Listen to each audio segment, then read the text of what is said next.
বুঝছো পদ্মমা, এইবার যে পাত্র আনছে একেবারে খাট্টি হীরা। আমি আমার মেয়ের জন্য পাত্র চাই না। আপনাকে বারবার পই পই করে বলেছি পদ্মর বিয়ে আমি এখনই দিব না। পদ্মকে অনেক পড়াবো, তবু কেন প্রতি সপ্তাহে পাত্র খোঁজ নিয়ে আসেন? মেয়ের বয়স আর কতই হলো, মাত্র 16। শামসুল আলম মেয়ের বিয়ে হয়েছে 24 বছর বয়সে। পদ্মর বিয়েও তখনই হবে, পদ্মর পছন্দ মতো। যুবতী মাইয়া ঘরে রাহন ভালো না। মেয়েটা তো আমার, আমাকেই বুঝতে দেন। একবার ভাইবা দেখো। আমার ভাবতে হবে না, আপনি যান।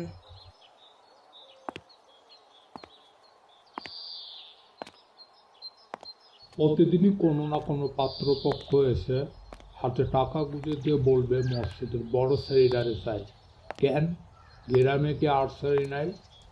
একটা সেরিডে কেন সবার চোখে পড়তে হয়? চাইলেই কি সব পাওয়া যায়? আপা, এই আপা, স্কুলে যাবি না? আপা রে।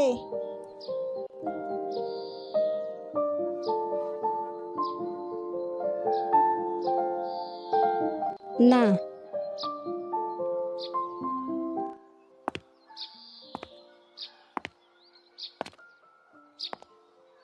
আম্মা, আপা কি স্কুলে যাইব না? যাইবো কি, যাবে বলবি? তোদেরকে পড়াশোনা করাচ্ছি কি অশুদ্ধ ভাষায় কথা বলার জন্য? শুদ্ধ ভাষায় কথা বলার জন্য। সব সময় শুদ্ধ ভাষায় কথা বলবি। ঠিক আছে মা। পদ্মার শরীর ভালো না, সারা রাত পেটের ব্যথায় কেঁদেছে, থাকুক, ঘুমাক। তুই যা, মাথা নিচু করে যাবি, মাথা নিচু করে আসবি। আচ্ছা আম্মা।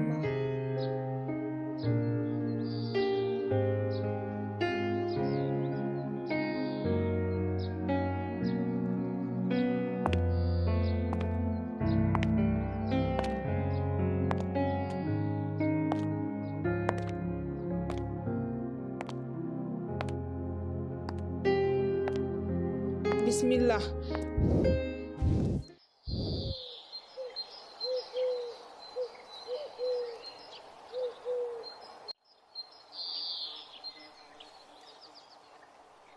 বেশি দেরি হয়ে গেছে আম্মা। সমস্যা নেই, মুখ ধুয়ে খেতে আয়।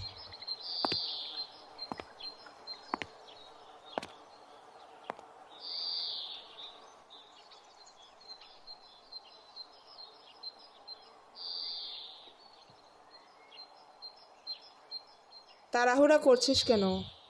মুখ ধুতে গিয়ে চুল ভিজে এসেছিস, খেয়ে রোদে গিয়ে চুলটা শুকিয়ে নিবি। আম্মা, পন্না প্রেমা আসে নাই? পূর্ণা আসছে, স্কুলে গেছে।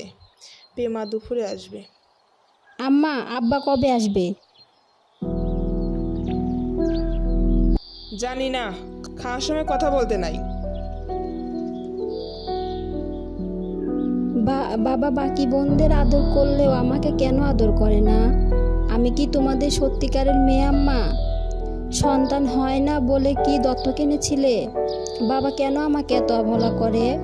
ও আম্মা, বলো না। তুই আমার গর্ভেরই সন্তান, আর তোর বাবারই মেয়ে। এখন যা, পড়তে বস, অনেক পড়তে হবে তোর। আমার কেন জানি মনে হয় একদিন আম্মা নিজ থেকে খুব গোপন কোনো কথা বলবে, তবে সেটা যেন সহ্য করার মতো হয়। এত কি ভাবছিস? তাড়াতাড়ি খেয়ে ওঠ।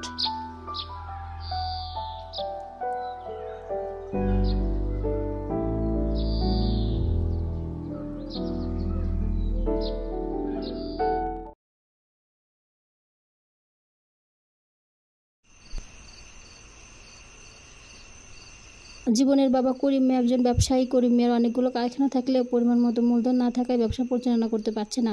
এক পর্যায়ে চিন্তা করলো সে জাপানে যাবে। জীবন জাপানে গিয়ে প্রতি মাসে উপার্জিত টাকার কিছু অংশ সঞ্চয় রাখে। আপারে। আম্মা, আম্মা। আয়, টস নিয়ে যা। কয়েক মাস হলো গ্রামে বিদ্যুৎ আসছে। প্রতিদিন নিয়ম করে সন্ধ্যারাত থেকে 3 ঘন্টা গ্রাম অন্ধকারে তলিয়ে থাকে। আর সারা দিন তো বিদ্যুতের নামগন্ধও থাকে না। তাহলে বিদ্যুৎ দিয়ে লাভটা কি হলো? আমি টস নিয়ে আসি, ভয় পাস না।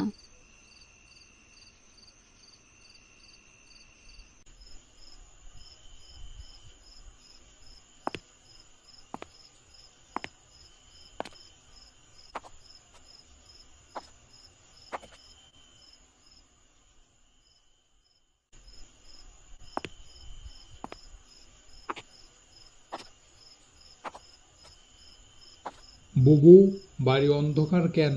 বাতি জ্বালাও। হানিফ, আসছিস? হ, আমি। আয় ভিতরে আয়। তোমার ছেলেগুলান কইতে? আছে, রুমে পড়ছে। এই অন্ধকারেও পড়ে? ওদের খাওয়ার সময় হয়েছে, তুইও খেয়ে নে। ইহানেই খামু না তোমার সরাইখানাতে যাইতে হইবে? খেতে চাইলে খেতে আয়।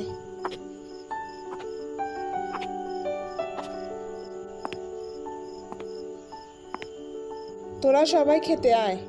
ওরা খাক আম্মা, আমি খাবো না। কেন, কি হয়েছে তোর? খাবি না কেন? চল খেয়ে নে। না, আমি এখন খাবো না। মনে হচ্ছে হানিফকে ভয় পাচ্ছে।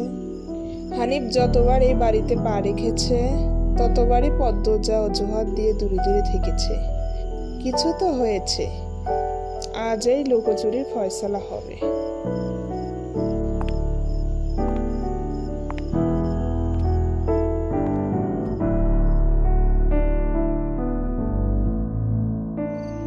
বুবু, তোমার বড় মাইয়া আইলো না? না, ও খাবে না।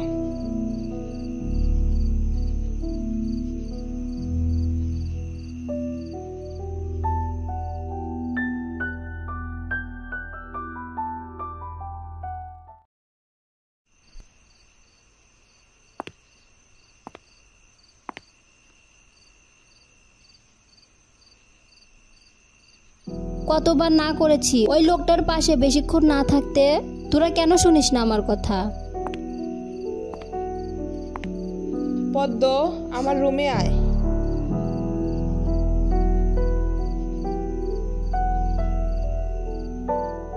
কি লুকোচ্ছিস? হানিফের সামনে কেন যেতে চাস না? সে কি করেছে?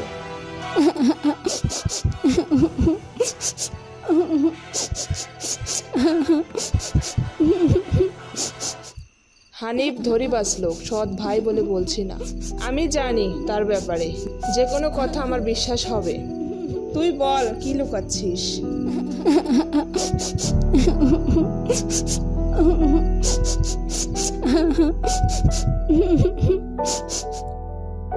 কান্না করিস না মা, বল কি হয়েছে?